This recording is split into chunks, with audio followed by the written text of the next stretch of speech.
Hi all, welcome back to more Skies Above Britain. This is Chapter 1, Patrol 2, Part 1. So this is going to start the second patrol. This is the day after my marathon day yesterday, which I did. I done the 4 parts when I was watching back Part 3. So one of the downsides to that is obviously any errors that get noticed by either myself or anybody else are difficult to do anything about. And I noticed a blunder right away in part 3. I've left a comment in the header because I've just released part 3, and it's stupid. And again, it was the situation where I'm saying I didn't mark the guy as finished. That's not true. That's not what happened really. We had drawn it was a damage result, a suppression result, and a return fire result, or something like that. I had a return fire result in it, and it was just that, and it was Green Leader that I was checking that was doing the attack. So I done most of the stuff, but I had the return fire to do, and there was a few.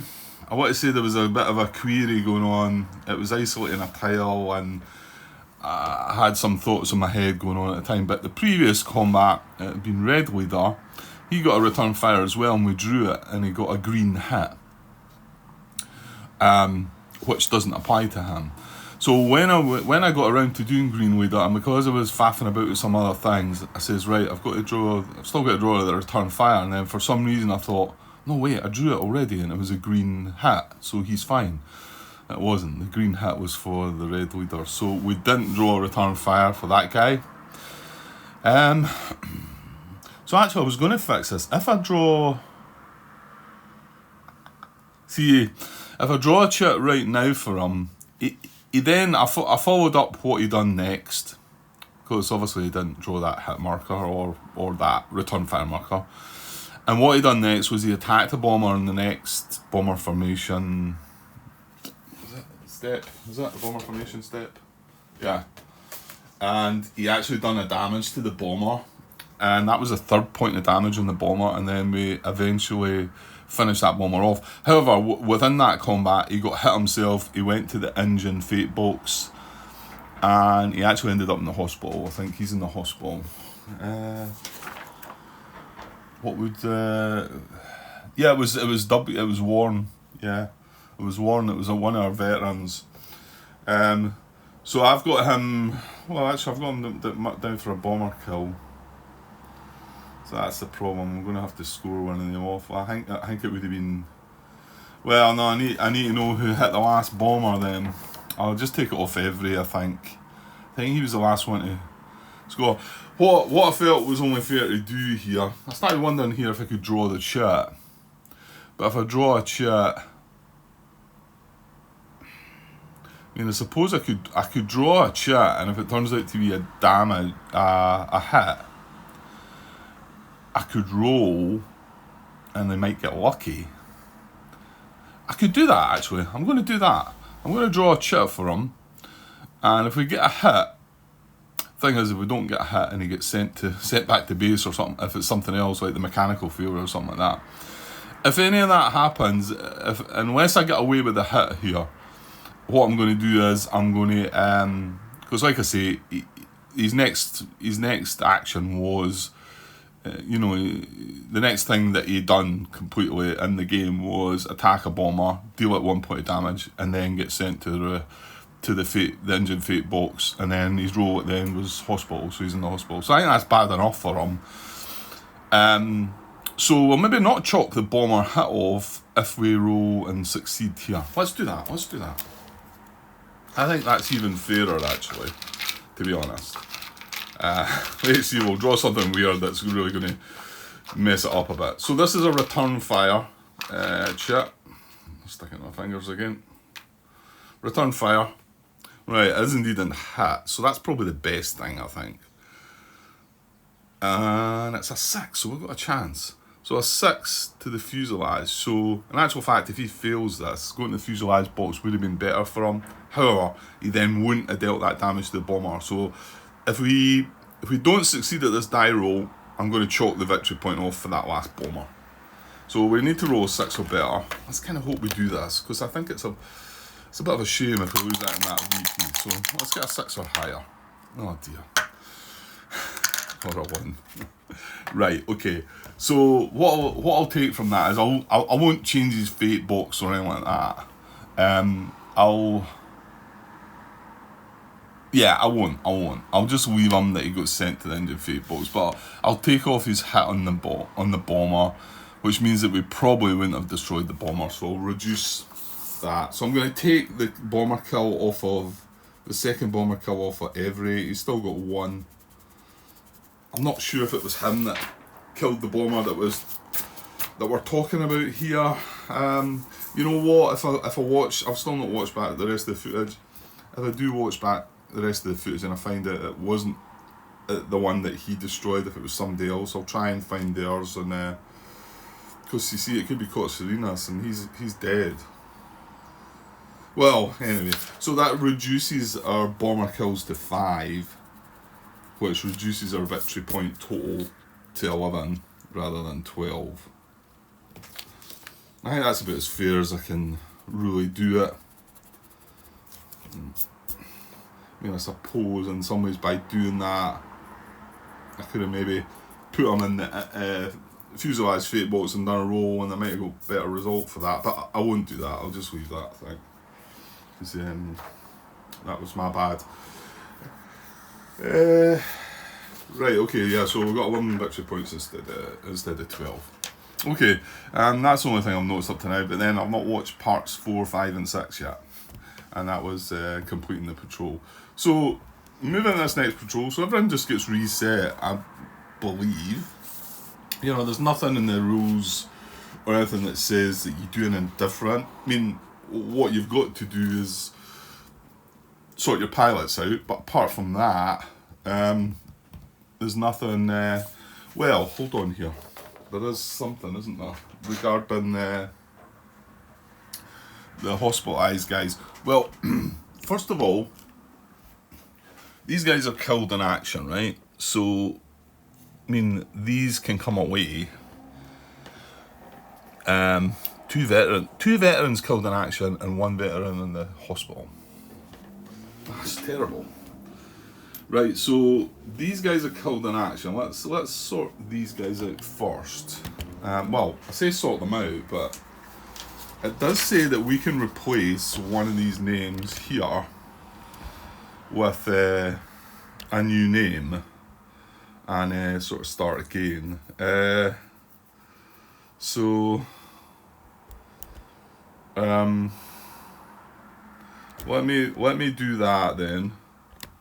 Let me do that. Let me replace Parsons here. He got a bomber kill as well.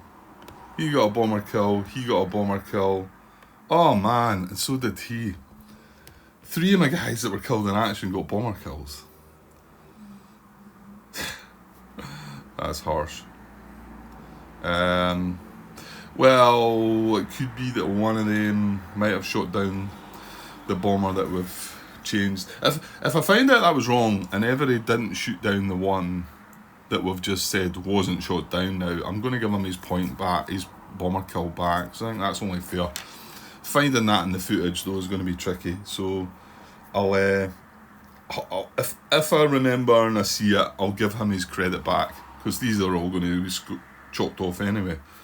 Right, so I'll replace Parsons then. Right, I've replaced Parsons then, because you're allowed to, it did say that. Where does it actually tell you about that? Pilot experience, maybe? I know it says you can replace 1, can't you? Yeah. Let's talk about pilot veteran privileges.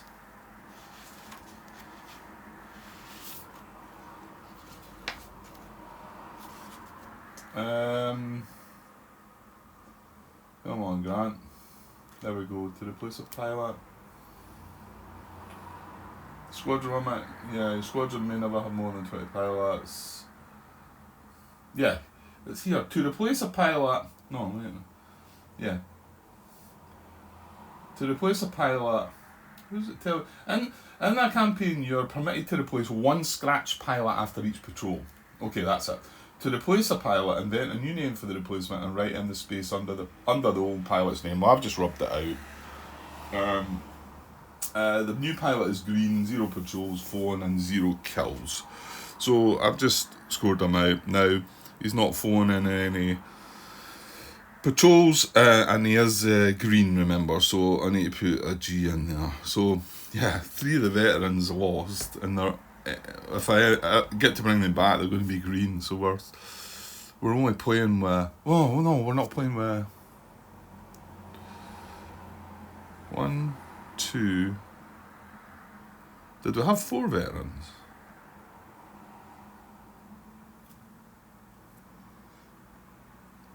Yeah, no, W... No, he's...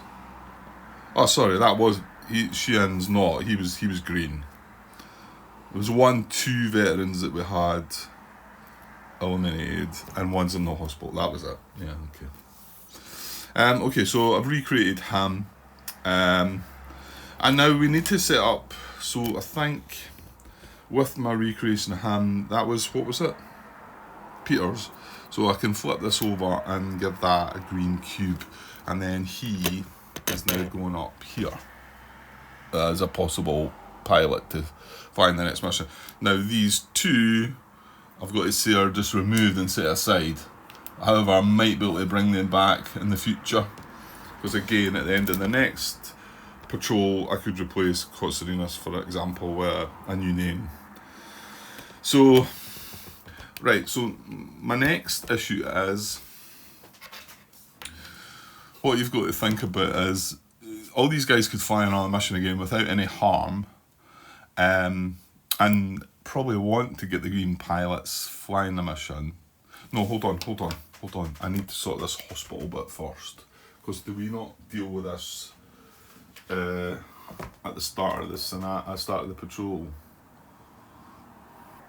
Right, so it says wounded. This result means the pilot survived but is now in the hospital. This is on page 47.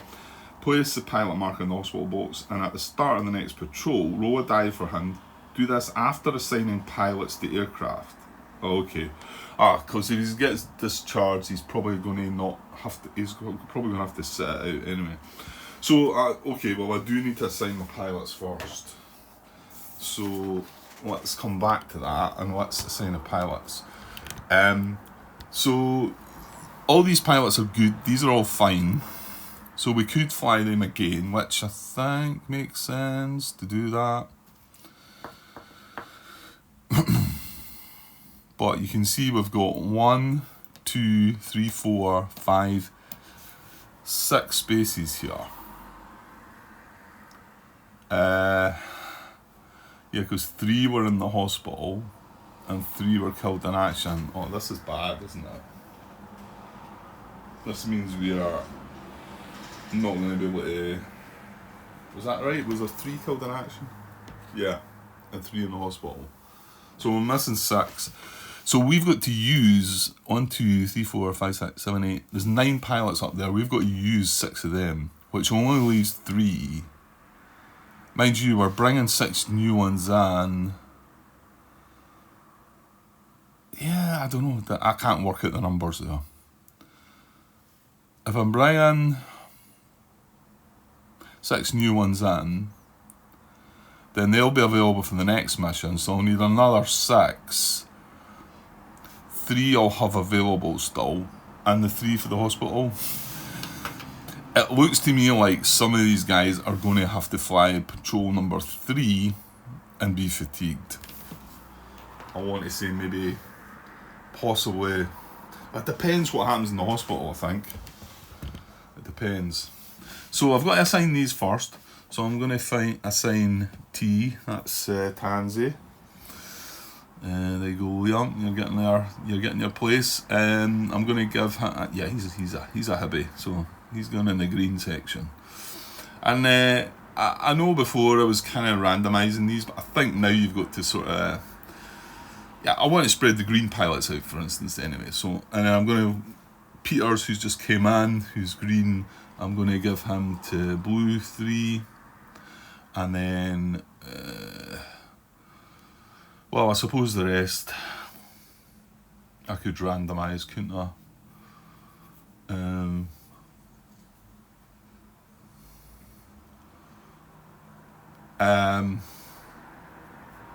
Yeah, okay, let me just randomise 1, 2, 3, 4 more pilots there. Okay, I just randomly rolled a few dice and picked out. So we've got I, DePaul, O is Steed, G is Grant, and it was F was the last one as Foster. So just got 3, we've just got 3 pilots left over now. Right, so now we can deal, do I need to mark? Well, actually, what I'm going to do now is I'm going to mark all the pilots now that are flying in their second. Why is, Martin's not started yet, he's not got one. So I'm going to mark down every one of the pilots and mark them down, like for instance Brown there, this is his second patrol, so that's going to go in there. He's flying his second on the trot, so he will be fatigued at the end of this. So and then I'll do the rest with the rest of them that are there. Right, so that's it up to date. So now some of them have got 2. They're flying their second patrol on the trot. One other thing I did notice there was I've not turned this back round the right way. Just because it's an H, it looks like an H both ways, doesn't it? I might need to watch that. Assuming he just keeps the same ace skill that he had. Yeah, I mean that's the one we select from the beginning. So, okay, well, let's deal with this hospital part now. So Wounded, page 47. Just read it, started reading it already. This result means the pilot survived, but now in the hospital. Place pilot marker in the hospital box, and at the start of the next patrol, roll a die for him. Do this after assigning pilots to aircraft. If discharged, his injuries are so severe that he can't return to duty. So, it's just a way up the top. Well, actually, can I not just swing this down a little bit? Just so I can get it. That's quite a good thing to be able to do, actually. It makes it easier for me. And then there's nothing on the map right now anyway. So, yeah, let's move these. So these are all. So we've got R, who is Roberts, Jai, that's old, and W as our veteran. So we're kind of really hoping to get him back. So if we do get a 1 to 3 discharged, what did it say? I think that's basically counts as killed in action. If discharged, his injuries are so severe that he can't return to duty. Treat this result as a killed in action result. If the result is hospital, which is the next one, the pilot remains in the box until the start of the next patrol, when you may check his status again. Right, okay, that's rubbish. You may elect to voluntarily apply a discharge result instead. Right, okay. If the result is returns, the pilot is ready for duty. He must sit the next patrol out, but you can move his pilot marker out of the hospital box, thus allowing you to assign him to a fighter after the next patrol. Okay, got it. So you really want a 9 to 12. And yeah, I would assume I can't use my privilege there.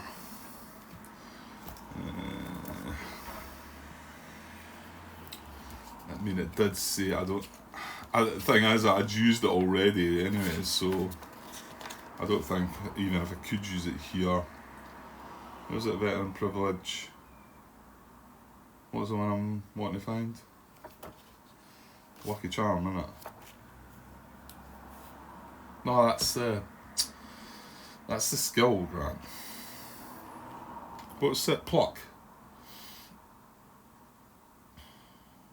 Just says a fate check, yeah. It doesn't mention the hospital, but he'd used it anyway, so. Right then, so let's do this.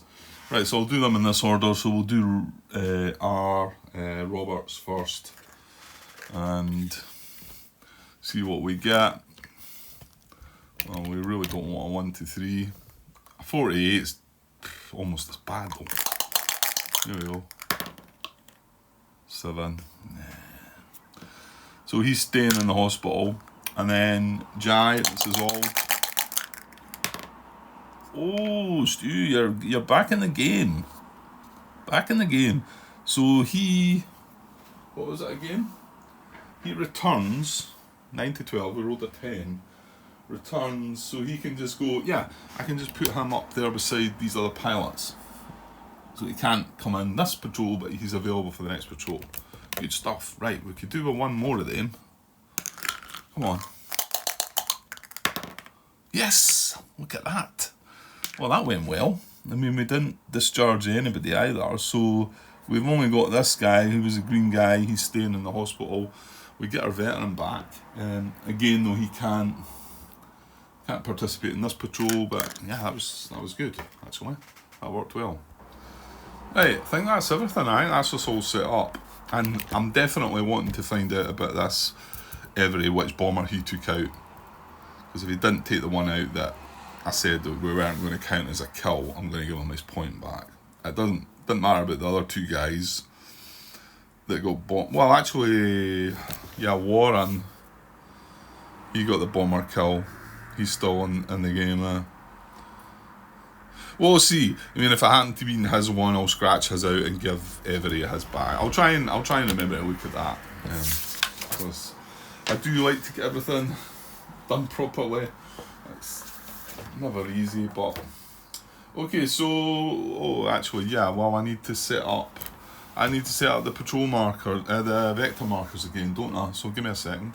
Right, there they all are, and just to let you know, 2, 4, 6, 8, 10, 12, 14. So there's 16 of them. But again, I'm assuming we set them up the same as well. So we've got 1, 1, 2, 2, 4, 2. So that's 1, 2, 4, 6, 10, 12. So we use 12, so there's 4 left over.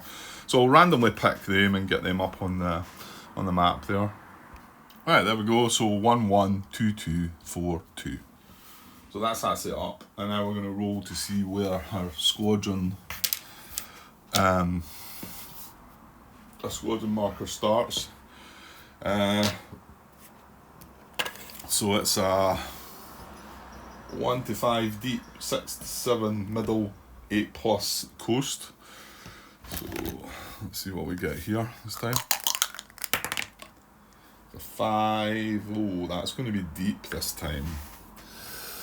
Okay, that's problem. Oh, I'll tell you something. Wow, it's just by placing that, I had a thought here.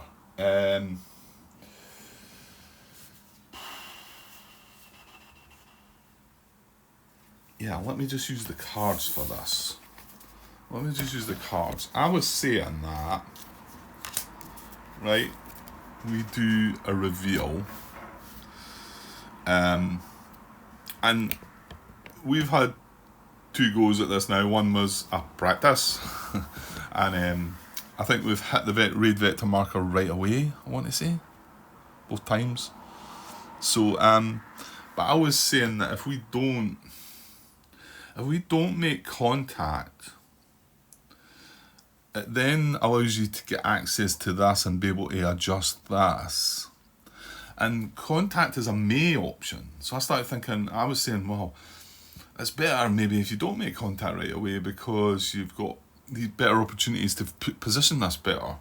And I'm thinking, well, it was a May option. So is it wise? And we might find it is here because of the fact we're in the deep section now. Do we maybe not want to make contact? So how does that work then? So this would reveal. And let's just say we got the raid icon 5A. If it's not yet in play, place a red marker in space. Roll a die, place the escort markers. Yeah, so fair enough. If we put the raid marker up there, and then adjust the sun, whatever. That's for flak. That's the flak one. Yeah, I need to cycle through all these also and get to. Yeah, it's the contact one I want to get to. Right, we're going to spend fuel. Right, so contact. If the raid marker is not in, skip the step. Right. So if the raid marker wasn't there, we'd have no choice but to move on. But if the raid marker is there, you may perform contact. So if we choose not to, or maybe the raid marker's not there, what happens next? We don't do that. It's this one here. It's this card here, and we've never really looked at it because we've never been here. So yeah, I think I did look at it because I thought, right, I think when I was watching Tim's first play, he actually carries out this step. So I thought, that looks kind of better in a way. Although he's not made contact, he's adjusting his squadron to a better position. Do a move or reform action to improve your squadron situation, or do nothing. You may not move and reform. Right, we're not interested in reforming. So moving the squadron block to an adjacent zone, right, so it's only adjacent, move to a different altitude, and we can do both of these by spending a fuel. So, make escort exit checks for any occupied escort stations. Well, you would need a red number to do that, wouldn't you? And there's no red number in the raid box there. Okay. So what we would be able to do though is spend the fuel. Right, well, move that to there, and we don't need to spend the fuel. But if we want to go to high altitude as well, then we've spent a fuel, and we're now high altitude in the middle zone. That's really good. So what I mean is so the raid marker might be there, and we might say, well, no, I think we would in this case, wouldn't we? Why would no? Hold on, we can't make contact, can we? Because we're not adjacent. So we wouldn't have a choice here at all. We're not going to have a choice here at all. We're going to have to move to here, but we will get to go to high. Well, assuming we're willing to spend that extra point of fuel, which seems like a no-brainer to me. Okay, so that's good. But I mean, if we were in that zone and the raid marker come up, we could contact it, but we could also choose to say, no, I'm just gonna not contact it, and I'm going to move to here and go to high altitude, or I'm going to stay here and go to high altitude. Yeah. Okay. Anyway, that's a thought that I had while I wasn't playing the game. It was just one of the things that popped into my head. Right, let's finish this setup, and then I'm going to have to go and pause, I think. So we've got... No, this is just the start of the campaign, isn't it? I was going to say, we don't roll on this again, do we? You start the campaign with 20 pilots. Yeah. So that is just at the start, isn't it? Yeah. So this is still chapter 1. It's still the same campaign, but it's just patrol number 2. So we're not doing that. We've got visibility here, which we roll on. So we need... I'll bring this out here. There it's there. Starting visibility. So that's obviously going to have to roll for. So let's roll to see... A 1-8 is clear sun, and then it gets worse from there. Ooh, a 10. Ooh. So that's haze, no sun. I mean, that kind of could be good for us. I mean, although there's me saying, well, I'm wanting to get to high altitude and try and benefit from the sun. So haze, no sun. So we don't roll on this one then. We don't roll on this if there was sun. So haze, no sun. So one of these has got no sun on the back. There it is.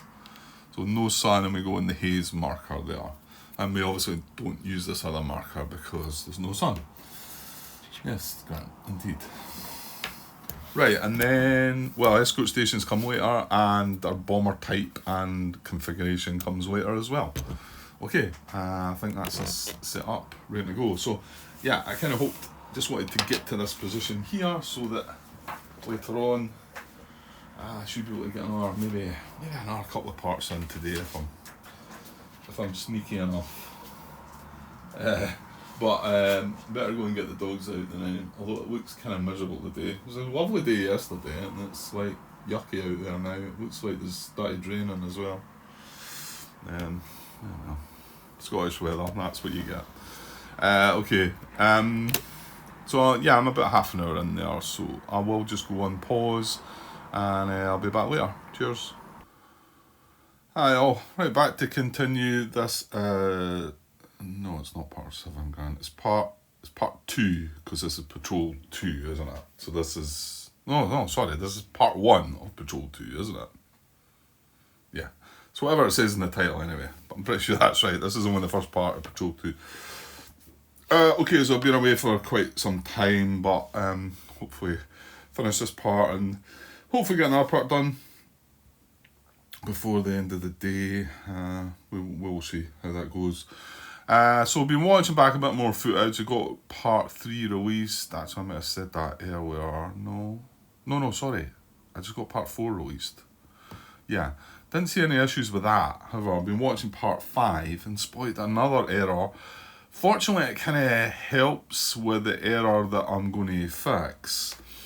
And it was regarding the green leader and red leader making this attack on this last Junkers bomber that was part of this tile. So I was just watching back, and we had isolated this tile from the rest of the tiles, which isolated another tile, which left this isolated and in this position here. And I'm right in saying that if this is an isolated tile and there's only one bomber left, that what should be happening here is this should become an independent bomber. Try to find the right one. Is it one of them? This should become an independent bomber marked with that, and this should be, well, whether you put a fallen marker on that or not, is that right? Am I right there?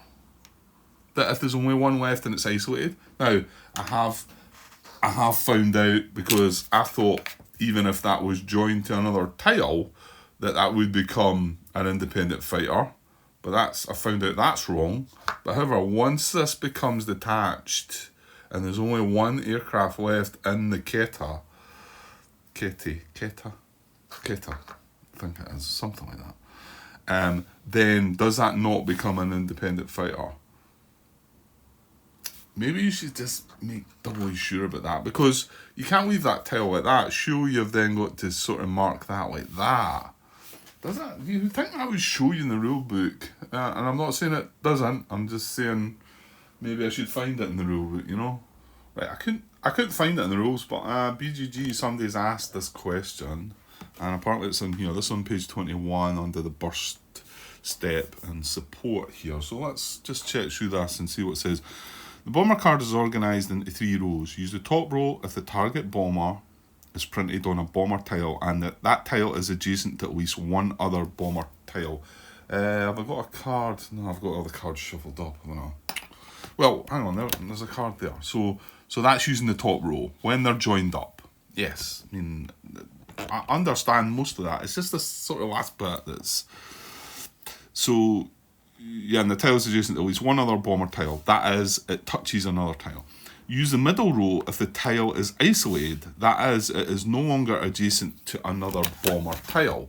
Well, so that was using the top...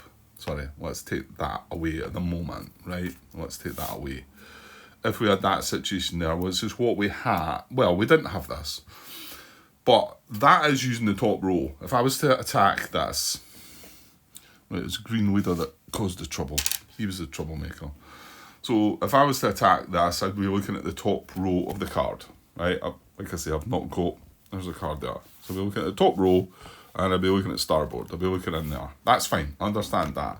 So, and then it carried on there and it said, use the middle row if the tile is isolated. That is, it is no longer adjacent to another bomber tile. So,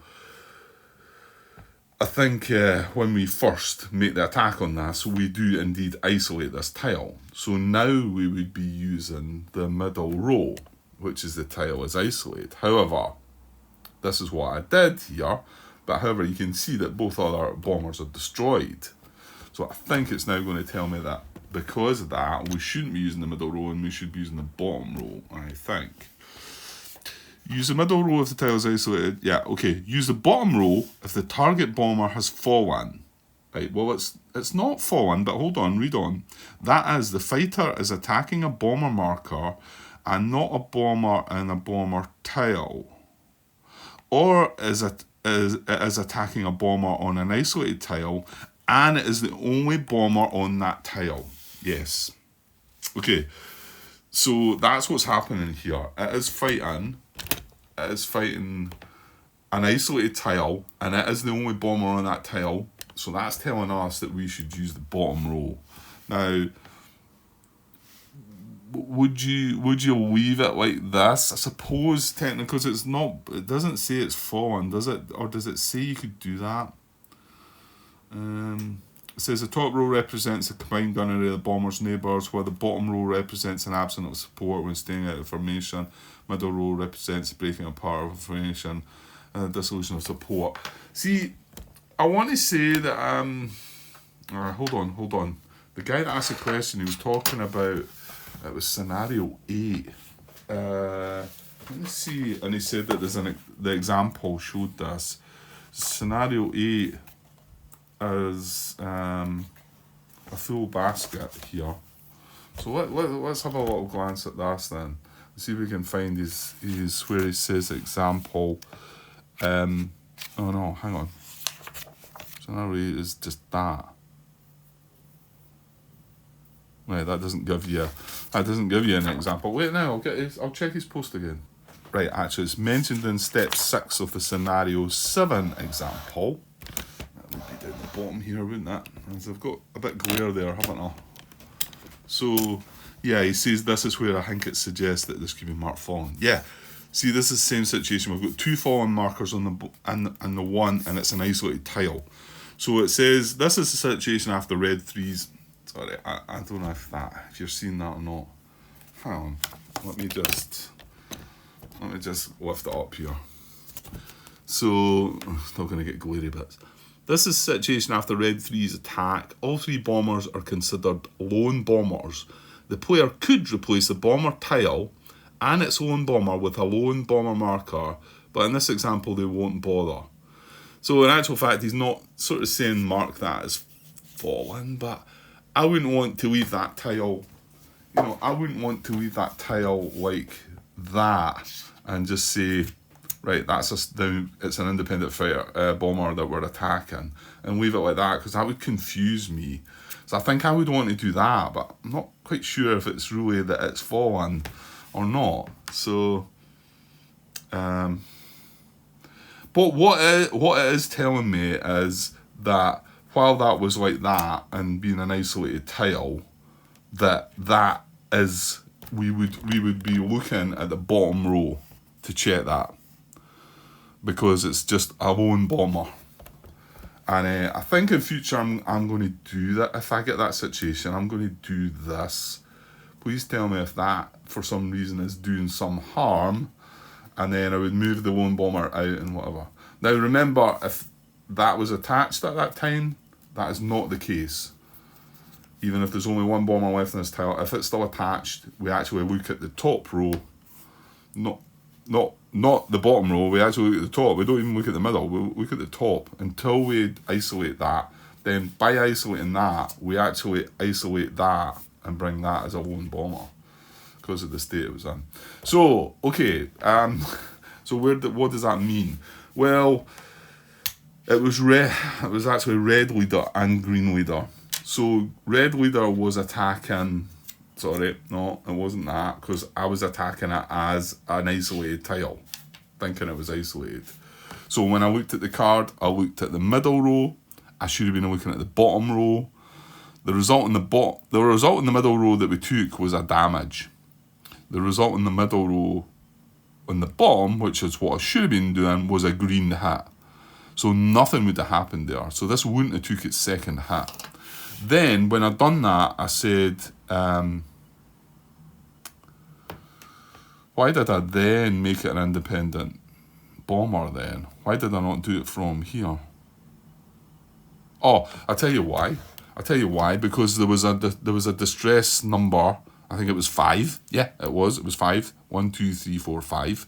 So I said, oh, okay, that's distressed this guy. So now he has become fallen. And I put the fallen marker on it, which is right, but I think it should have been like that from the start. So now he's like that. he had done his thing. We had another damage marker on that, which we shouldn't have done. And then this guy shouldn't really have been here because we resolved that just recently. And we done another chit draw, so that should have been actually in the fate box. So what I'm going to do is, this was a bomber that shouldn't have been destroyed. Now, I looked up who it was that hit, and it was Kotsurinas, who unfortunately is now being killed in action now, but... So I'm going to give Every, however, his bomber kill back, because it wasn't him. And I'm going to just... Which is kind of... It's slightly better for us, because Kotsurinas got what he thought was a bomber kill. Well, not only is he killed in action, he didn't actually get the credit for that bomber kill. And it makes it more sensible, because in actual fact, that bomber, I think we'd only ended up with 2 hits on it. Because of the mistakes that I'd made. So now, so it would have definitely still been alive. Okay, right. Can we get back to some normality now? Well, here's hoping, because I've got other videos still to watch, and this is the problem, like I say, when you're trying to... Well, I recorded that much stuff last night that I've not been able to watch it back and check it over and get out there to other people to look back on as well. Stu's been making a few comments on the videos that I've released recently. Quite a few little short comments here and there. I think he said he was down the pub at the time, so maybe we can take that with as it is. And however, I will look more into them. Was there any? Oh, I'll tell you one that I did notice, and it was just a tip he said from him, and yeah, it's interesting. When I was watching, there's a bit of video footage I was watching. So I think we had a yellow fighter that was coming in from the tail. Most of the way we've come in from the flank, but we delayed a guy, and we delayed 3 guys, didn't we? And then they got caught up with escort reaction. However, one got left delayed, was able to come in on the tail, and right enough, Stuart, what he said was, if you're coming in from the tail on one of them, get in from the flank, maybe with one at least as well. Then you might get the dorsal gunner result. So you obviously attack with this one first. You do it in your order. You get the dorsal gunner hit, which now means that he cannot take return fire. Well, he can take return fire, but he can't take a hit out of the return fire. I think that's my take on it. So I think if he was to draw a return fire icon that wasn't a hit like that one, I think that still applies. However, if he was to draw a return fire icon that was a hit, because that was a dorsal gunner and the dorsal gunner's been hit, let's go that on the other side. Have I been using the wrong side? I think I've always used that side. I don't know. No, there's different. Is that something different? I don't know. Maybe it is that side I should have been using. Well, I've understood what I've been meaning. See, that says cancel a hit, dorsal gunner, I think. And that's a dorsal, but doing something different. I'm not sure about that one. Anyway, yeah, that's a good tip, because obviously you're not going to take that return fire hit anyway. So yeah, that was one of the ones I noticed, and I will get around to replying to the rest of your stuff, Stu. There's a couple of bits I wasn't too sure what you were going on about, to be honest, but that's maybe I wasn't studying it properly. Oh yeah, one of the other things you mentioned. Well, let's have a look. Yeah, I've been playing with that side up. There you go. We should have that. I never even knew that. I don't even think I noticed in any other video plays. So we'll have it the right side up now. Not a biggie, but maybe it was bothering him. But maybe not bother him, but maybe he realised that I didn't know that it was there, which I didn't. So thanks for that. Okay, right, back to the action then. So we hadn't started, had we? No, I think I just got everything set up. Was this not in deep? Yeah, this is in deep. I know I was messing about with trying to work out things. We did start in deep, didn't we? I've not done anything to change that. No, I've not flipped a card or anything, and I'm still going to use the sequence of play card. So I think I was messing about thinking, right, I can go in there and go high altitude, or if I was in there I could go into there and high altitude, and I maybe left it there accidentally. It definitely rolled a, I want to say it was a 5 we rolled, and that's the number that's ringing a bell. So let's just have a look. Yeah, it's this one here. Yeah, 1 to 5 is deep. Yeah, I don't think I need to look back on that. Although, you know what? See if I'd looked back on that return fire hit that for that green leader that I said, oh no, it wasn't, I'd drawn it already. If I'd looked back on that, I would have got the right. And then I wouldn't have had that mistake, which is... should we go and double check? Because I'm going to start moving into that bit, yeah. No, I definitely ended up in the coast.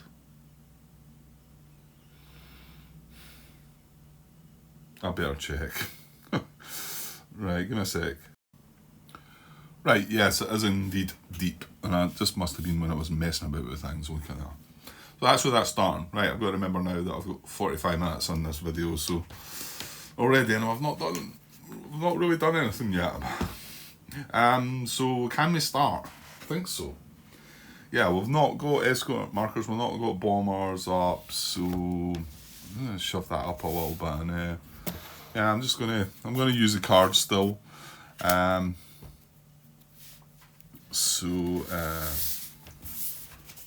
Reveal.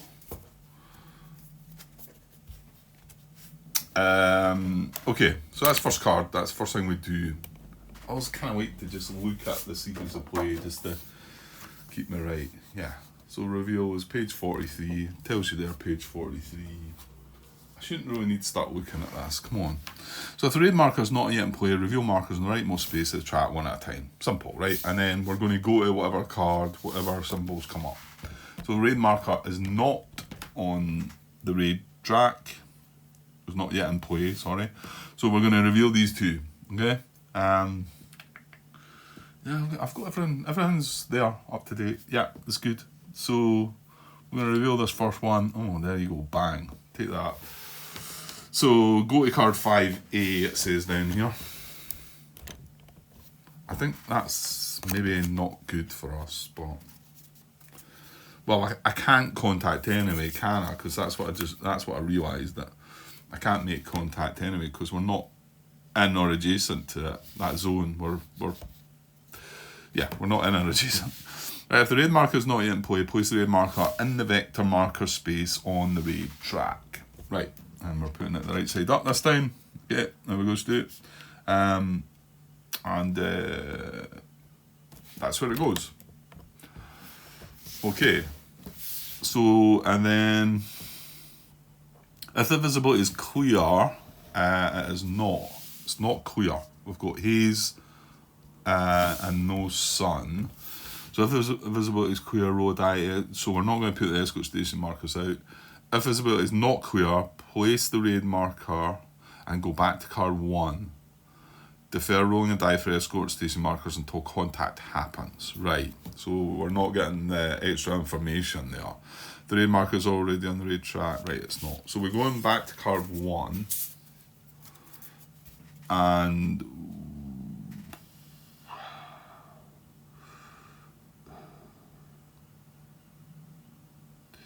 yeah, we've got to still resolve the next token here, vector marker. So that one goes away, and then we've got to reveal this. Oh no! This the last time. The Messerschmitts again, and it's going to target a section. We're going to burn the fuel. That's not nice. That's not nice. So sorry, I'm wanting to go to card 2. Yeah, that is that one. So, yeah, so we get Messerschmitts. If the raid mark... Oh, hold on. Stop a minute. We're getting a result here. If the raid marker, it's not, but or squadron marker is in the deep zone of the raid track, Messerschmitt's result converts to a straggler result. Well, the raid marker's not in the deep zone, but our squadron marker's in the deep zone, so that becomes a straggler result. That's a relief. So we go to card 3 instead, and we know what the straggler is. This is a May, right? We're not going to do it. I don't think it's worth it. We need to be concentrating on better things than going after one bomber. Which I will say, going after one bomber and then also having. Suppose that would that. If we've not got the escort markers in play in that, then how does that work? What page is that on? 53. Let me pause a second. You actually just draw an escort reaction card, but after each bomber round, it says draw an escort reaction card for the one bomber, but ignore everything on it except Cloud's escape number and the ambush icon. Cloud's escape, so I think the draw would see if it disappeared in the clouds, and then the ambush clearly would still happen. So the other bits don't happen there, but you know what, I'm not going to go there. I reckon we could end up, I think we're going to end up also at lost contact, aren't we? Because again, I don't know, does it say there? If this result happens during the raid vector sequence, you may assign one or more sections to attack it. They do not need to be lost contact, but they must spend one fuel. Yeah. You know what? I'm not doing this. I'm not doing that. Okay. So we would return to card 1 there again. However, that's the last vector marker, inbound vector marker looked at. So I think we now move on. If all markers in the space have been revealed, go to card 9, fuel step. Alright. That's not that one. 7, 8, and 9. Right. So we go to card 9, fuel step. Right. Each section spends 1 fuel, shift the fuel cubes. Yeah. Right. Okay. So everything shifts along by 1. Stretching up. Right. So we move on 1 fuel. And then we move on to the next card. Right, so next card is contact, right, and this is where we're going to see something different then, because we can't contact this time. If the raid marker is not yet on the raid track, skip this step. Well, it is. If the raid marker is on the raid track, you may perform contact if squadron is in the same or adjacent zone to the raid marker. Well, it's not, because this is the same zone, coast, this is the adjacent zone, middle. We are in a deep zone, so we cannot contact. Contact is automatic, roll die, blah blah blah. Use the sun option, so 10B, move your squadron. So yeah, I guess I can't carry out any of that. So this is the bit on the sequence of play that I kept wondering about, because we had never managed to go there. Right at the top, we're at the contact step just now, so if we contact yes, we've always done a yes and just skip this vector step. Well, now this is a no, so we're going to go into vector, page 45, which I might just open the page book at, although I was reading this recently. So page 45, so it skips us onto this vector step. Yeah, it's probably straightforward enough to deal with on the card here, but so do a move or reform action to improve your squadron situation, or do nothing. You may not move and reform. Move options. Move the squadron block to an adjacent zone on the raid track, for example from deep to middle, which is what we're going to do. We can't move right to coast because it does say adjacent, right? And then it also then gives you an option to move to a different altitude, for example from low to high, placing a block under the squadron to indicate the level. I'm getting a block ready because we're going to do that. If you do both move actions, you spend 1 fuel. And then it's got this escort exit.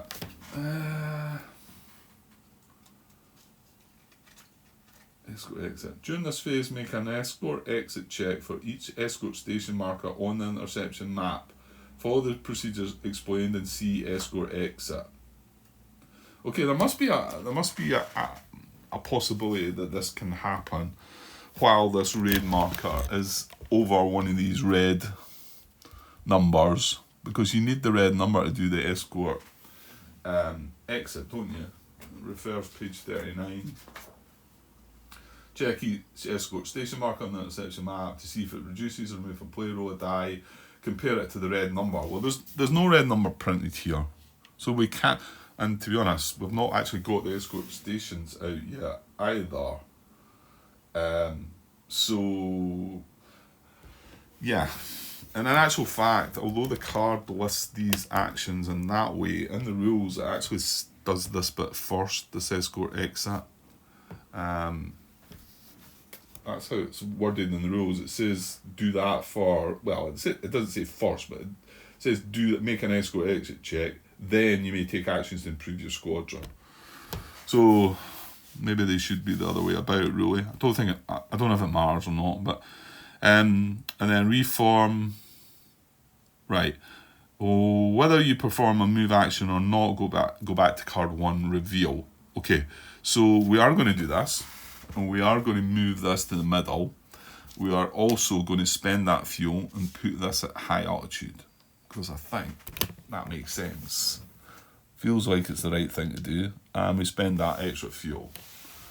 Okay, so we've done that. We now go back to card 1, reveal.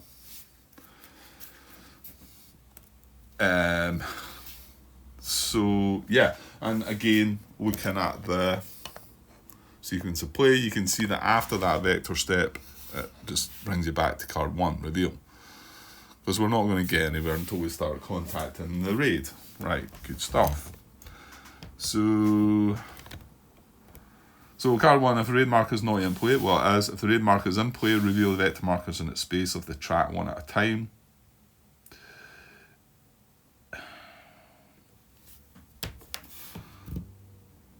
Right, that stumped me then.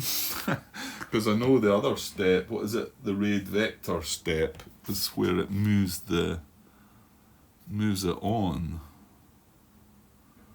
Because the raid marker is in play. Reveal the vector markers in its space. Well, there's none.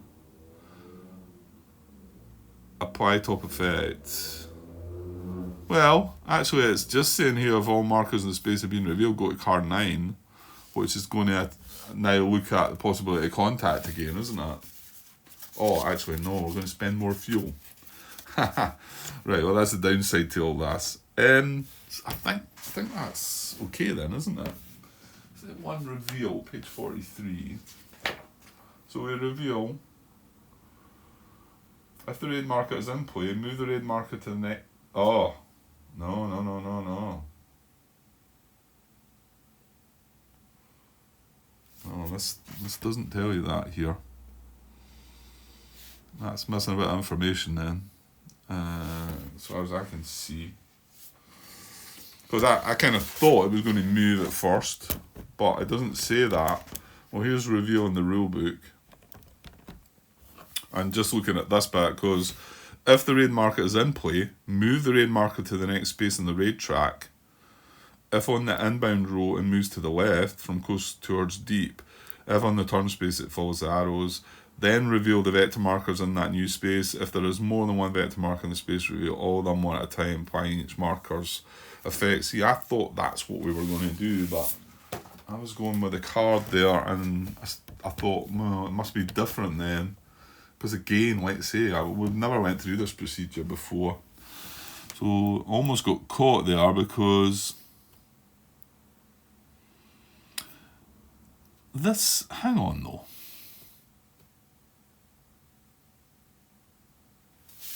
Am I right in saying here that because of this could move to here, we're going to reveal all 4 of these again, and if we get another raid marker, it's dropped its bombs. Is that right? I mean, we've not even seen the bomber formation yet. I mean, it might be that that's how it works, but like that's kind of rough. We've not had a chance to do anything.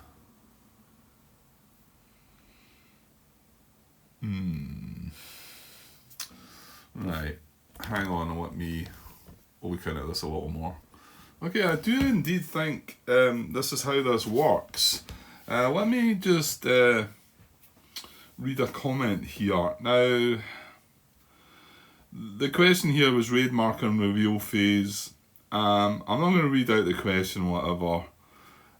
It's probably similar to what I'm asking, right? But and the guy's not that sure when he replies. It's the guy that signs his name Konl. So let me just read his comment. He says the post that I made is how the raid marker is handled. Yes, it is possible that the bombers drop their bombs and you are unable to react in time. So the guy's question was quite long and it was going into some different things. But so rather than me read out the question, so yeah, it's possible that the bombers drop the bombs and you're unable to react in time. And that's what I'm kind of thinking here. I've not done anything apart from move this to here, but I've not got any choices at all. I've not. If this does now move to here and we find a raid and then it goes in there and drops its bombs, there's no way possible that I've had a time to do anything, right? So it says this happens more frequently in the earlier days of the campaign, chapter 1. And I'll tell you what, I did realise this. There was 2 markers in there, there's 4 markers in there. I want to say that when we look at the other chapters, there's not going to be 4 markers in there. It's going to be further on that these are. I reckon that's probably what it's going to be, because the fact that there's 4 in there, and we proved it last in the first patrol, they dropped their bombs as soon as we moved into this. As soon as we moved into there, they dropped their bombs. So he's saying that it's frequently in the earlier days of the campaign, chapter 1. So he says in chapters 3 and 4, you're not going to get bombs dropped until the middle zone. Okay, now we've not looked at all these, and okay, I understand that. So maybe there's no raid inbound vector markers there or something. I probably should go and have a look, but anyway, you're not going to get bombs dropped until the middle zone, and while it is possible that the bombs are dropped before you're able to intercept the bombers, you have a better chance. Yeah, clearly. Well, both my practice playthrough and the first patrol, we were able to attack the bombers and get at them. Now I made a bit of a mess in the practice, but again, that was me just working out things. In the first patrol, though, I think we'd done things certainly better. And then he carries on, from a gameplay perspective, it is probably good that in earlier chapters you aren't always able to intercept the bombers before they drop their bombs. It is incredibly easy to obtain victory points from breaking up ketas before bomb drop. Well, when I worked that out, I agree. When I realised that putting all your fighters on and not putting them all in the one tile, spreading them about a bit, but while the ketas are all joined together, it's very easy to get the points by disrupting them, isn't it?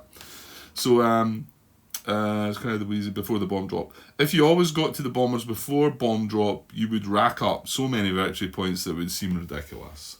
So fair enough. So we probably got luckier than some in that first patrol.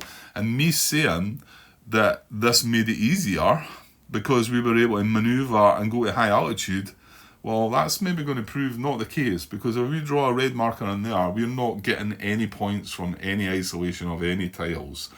And all our points are only going to come from either destroying bombers or destroying fighters. So yeah, I thought that was well put out. And although that doesn't really answer the question about, so I'm going to move from there to there, look through these, if there's a raid marker, it's going to go to there.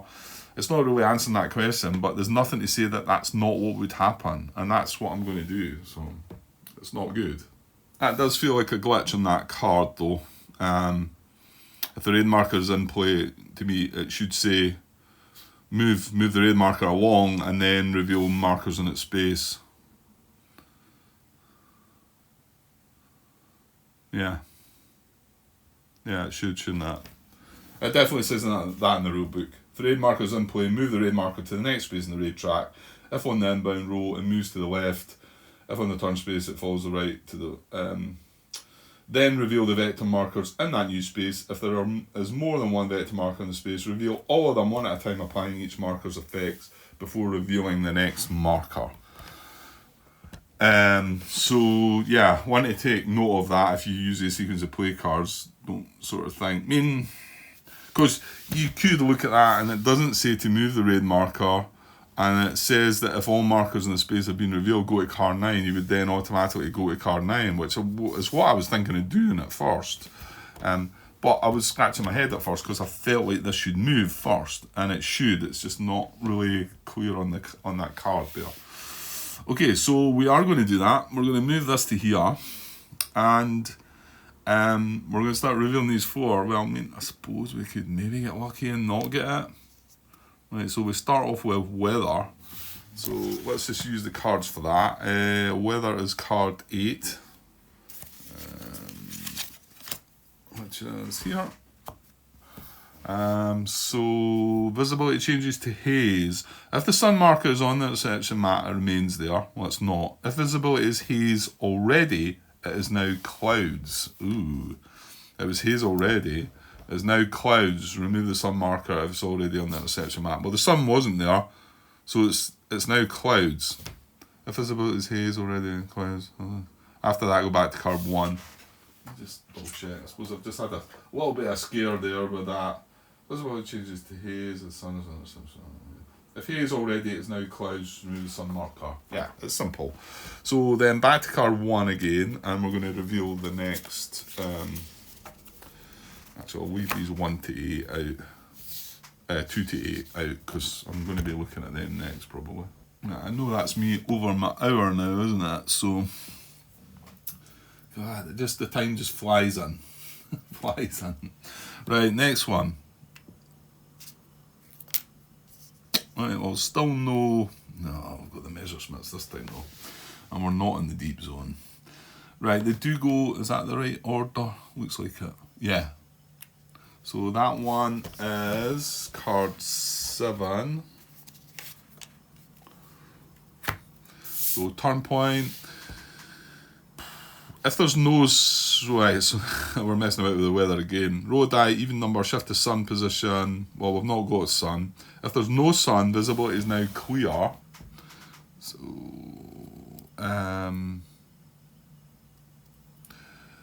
yeah.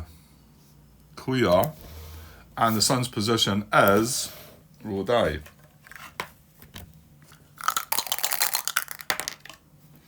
That's a 2. So it's the nose. So we need the sun marker, and goes nose. And that nose supplies sun to the lead station and the head station, and would give us the benefit if we were at nose high altitude. Okay, so that is that one, and then we've got the Messersmiths again, which is, well, it's card 2 in it. There you go. So card 2. Well, this time they're going to go for us this time, aren't they? Hang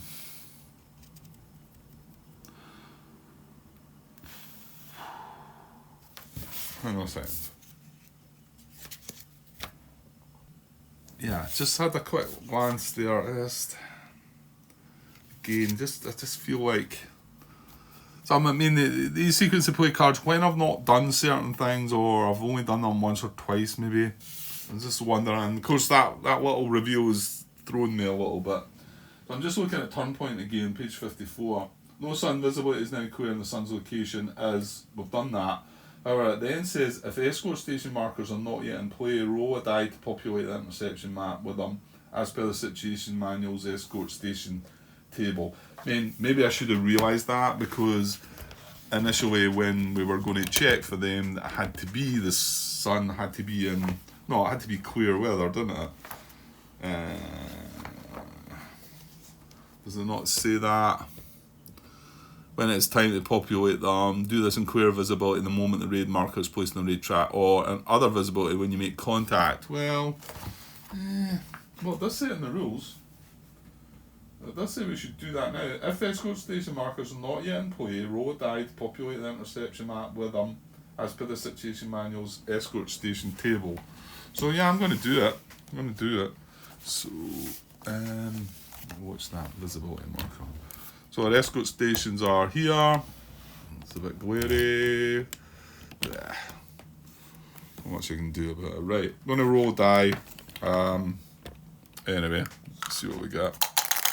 Strange angle. I've got a 9. Ooh, higher the better, I think. Yeah, 'cause 12 is the one you really want, isn't it? When no escorts, then you can go nuts. 9's still 2 of them.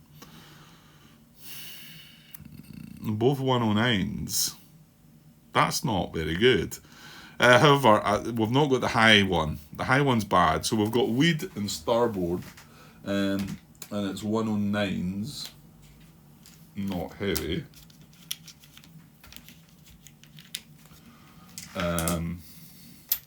So weed and starboard.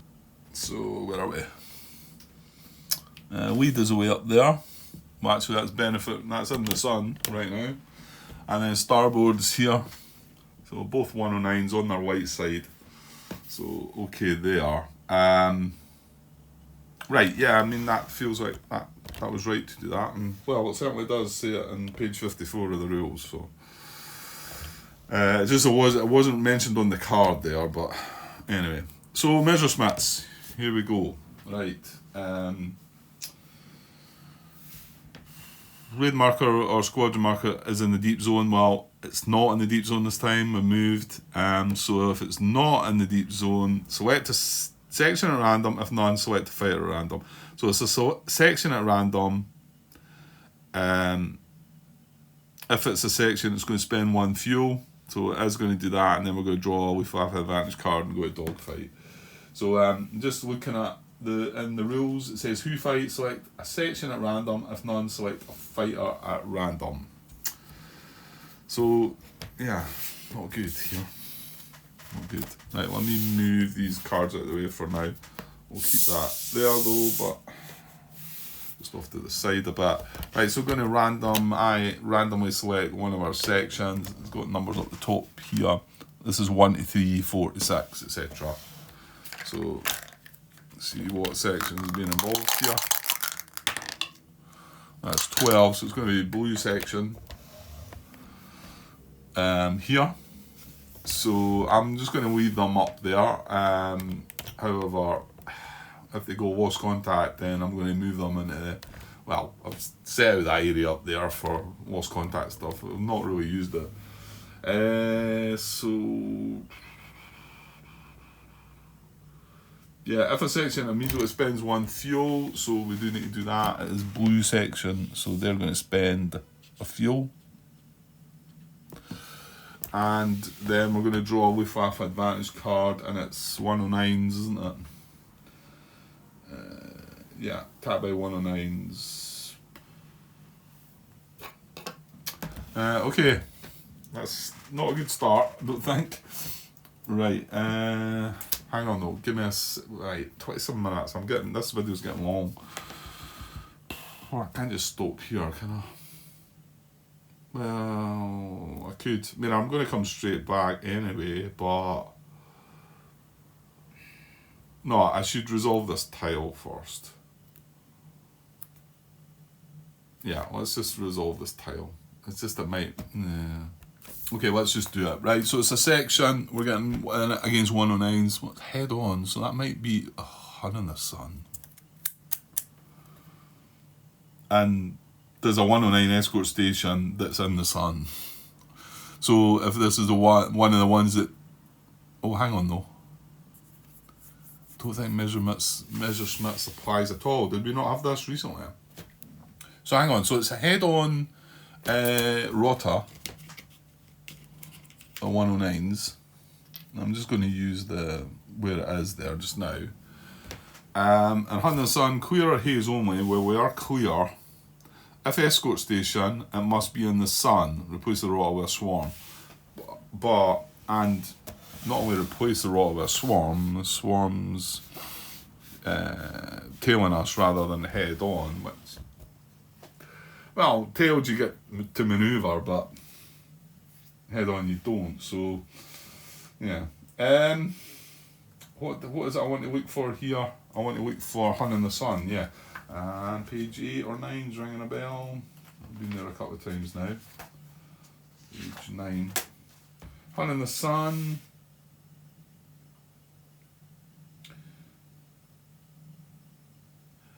If drawn as a result of chase, Messerschmitt's ambush or channel patrol, however, the condition of the interception map at its escort station does not matter. The event text applies if there is sun anywhere on the map. Right, it's not that one that cancelled that. What was the one that cancelled the measure that didn't work for Messerschmitt's? I'm showing up there. Ambush. No. Ambush. Messerschmitt's and channel patrol does not apply.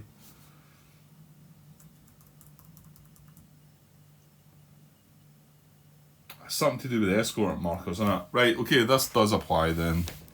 So we're tailed by a swarm now, instead of... right, I've done something wrong here. Put these bomber markers in the wrong tub. Right. Destroyed and fallen markers, they should be in there. I should probably keep them separate actually. So a swarm 1 on 9s is now tailing us instead of that. Clear or haze only. If escort station, it must be in the sun. Replace the rotor with a swarm and it's tailed. So, okay. Yeah, I think that's right. It does say there that Hun in the Sun, the event text applies only if there is sun.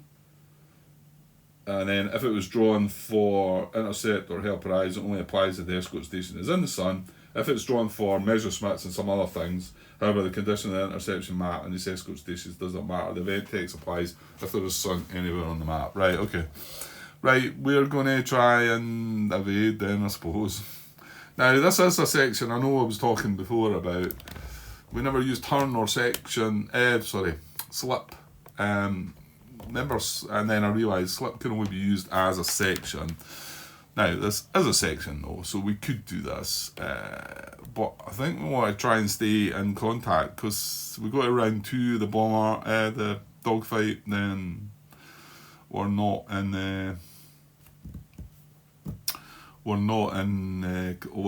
lost contact again. Now this is we do have our ace in this section. So it was Lucky Charm, isn't it? So what does Lucky Charm do again? I can't remember. It's page 50. Does it not just cancel something? During a dogfight or the burst step of bomber round, when you draw a dogfight or bomber card, cancel an icon. Only one icon on the card may be cancelled. A hit or return fire marker may be drawn before making this decision. And yeah, I want to say this only applies to him.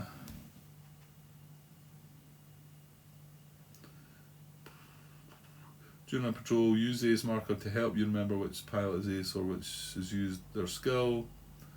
Pilot may use their skill only once each patrol. If a pilot earns more than one skill, they may use each skill every patrol.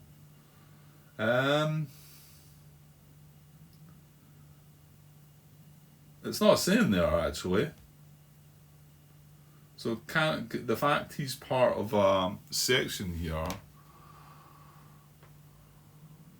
Well, he's part of the section, Grant. So they're attacking the section. That's fine. So obviously, if it was attacking blue 2, you know, if this was separate or blue 3, then he wouldn't be able to do that. If he was attacking him himself, he would be able to do that. But if he's attacking him being part of the section, he can also do it, surely. Right, let's get this done. Going on. Yeah, I said we were going to evade, didn't I? Yeah, I mean, we want to try and stay in contact. So, right, here we go. Tailed. Right, 2 tailed cards. Yeah, still, it's Hurricanes. We've not drawn bomber cards. And this is a section this time. Against 109s. Right, so it's This one or this one? Is that right? Yeah, section of Hurricanes against 109s. Probably zoomed out there a little bit. So they're the slip results, which, well, we didn't apply. Well, this one's reinforcements and a hat. This one's spend a fuel and reduce. So it's got to be this one, isn't it? Yeah, it's got to be. But that is meaning we're lost contact, I think. So we don't. That doesn't do anything. So we spend the fuel for blue.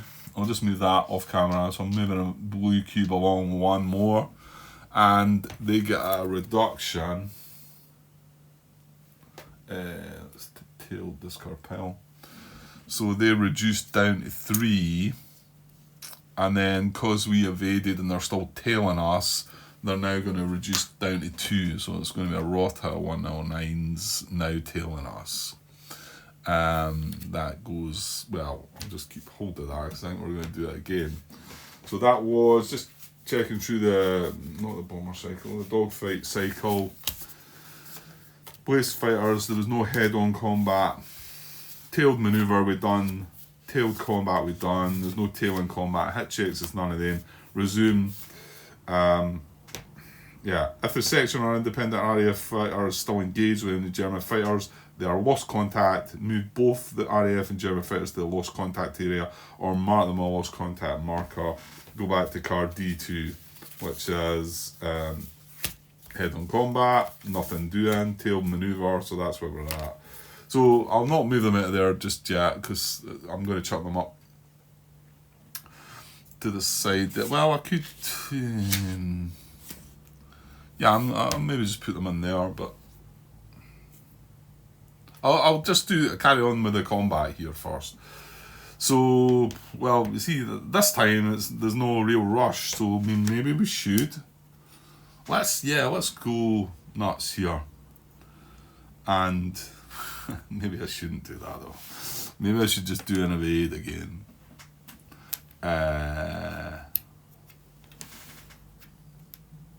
So slip would mean we ignore everything, doesn't it? I forgot, we did have our Lucky Charm.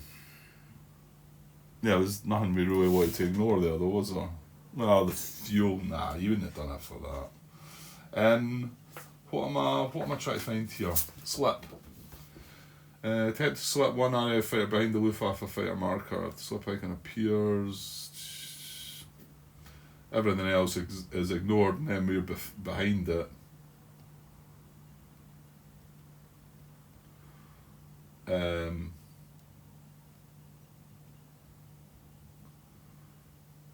There's a chance to maybe do this. It's not really, it doesn't really do anything great for us though, I mean, okay, we could maybe shoot down a fighter, but yeah, no, I'm just going to be boring again. I'm just going to go evade again, okay? So 2 tail cards, this is a section again, against 109s. Things, there's a lot of stuff up there. Oh man. Well, the slip wouldn't have worked. 109s, yeah, this is bad, isn't it? Well, oh yeah, because we have a green pilot grant. Oh, damn. I think we still pick this one. The loose result means that they disconnect, don't they? Fuel again. Green pilot hat. The reduce is going to get rid of that. That's horrible. This one's 2 hits, and the guy's still on our tail. So I think we've got to go for that one. Right, let's go through these steps. Well, we can do them in any order. Right, so, well, one is we're spending on our fuel. One is the green pilot is taking a hit, so P.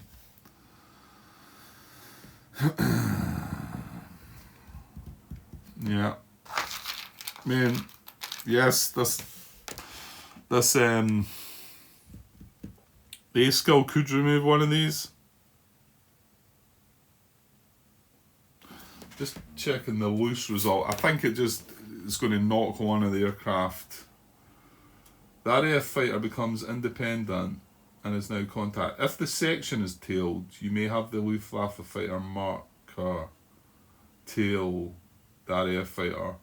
So is it a random flight we pick? 59 for loose. 59 loose. The RAF fighter becomes independent and now lost contact. Well, we're lost contact anyway. Randomly select the affected fighter and move it out of the section. If the section is tailed, you may have the Luftwaffe fighter marker move with the loose fighter so that it tails it instead of the section. Well, that's not going to matter because we're going to reduce this because we've got to reduce on the card and then reduce the invade, so that's not going to matter. There must be at least 2 RAF fighters in a section, so if this result happens to the section with only 2 RAF fighters, they both become independent and are lost contact. Well, that's not the case. So it's actually randomly selected. So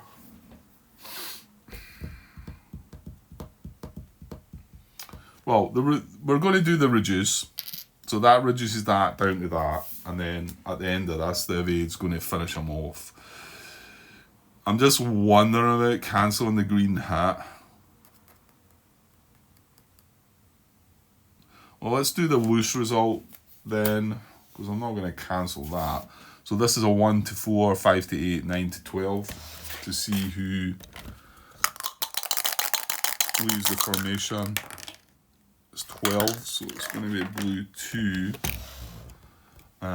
So he's now on his own and lost contact, but they're all lost contact anyway. So that's us dealt with the fuel, the reduction, and the loose result. Do you want to take the hit on the green pilot? Well, I can look at the hit marker first. Yeah, can I? If it's not me. If it's not me, I'm allowed to. I mean, it did just say you can look at it first. During a dogfight at the burst state of the bomber round, when you draw a dogfight or bomber card, cancel an icon. Only one icon on the card may be cancelled. A hit or return fire marker may be drawn before making this decision. And my understanding is I can cancel that even though it's not affecting me. It's affecting the green pilot in my section. So I think I get to look at this first. I'm going with that.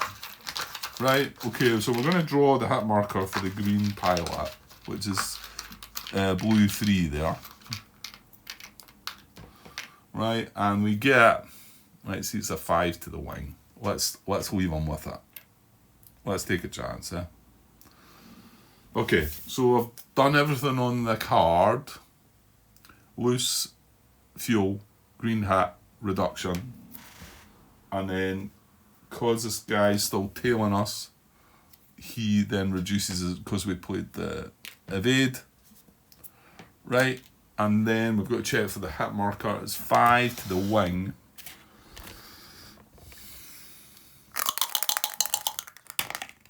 Seven, good. Right, that worked at least. Right, so it was just a trivial hat, so the hit marker goes away. And then that's it done, but these are now in the lost contact area. So these are a section still, and this is an independent fighter. And just bring that lost contact marker down a little bit to kind of signify that these are lost contact. Okay. Right, I better stop there because this video is like now an hour and a half, I think. That has us resolved that. So that goes away, but we've still got 2 more to resolve. So I'm just going to grab a little red cube. I mean, I'm pretty sure I'm coming straight back anyway. So we've not finished doing this. We're still in this step. We're still in the reveal step. It's just that the video's a bit too long now. Okay, I'll leave it there and we'll come back to this kind of strange start to things that's not really looking too good, but we'll see how it goes. Right, I'll be back shortly. Cheers.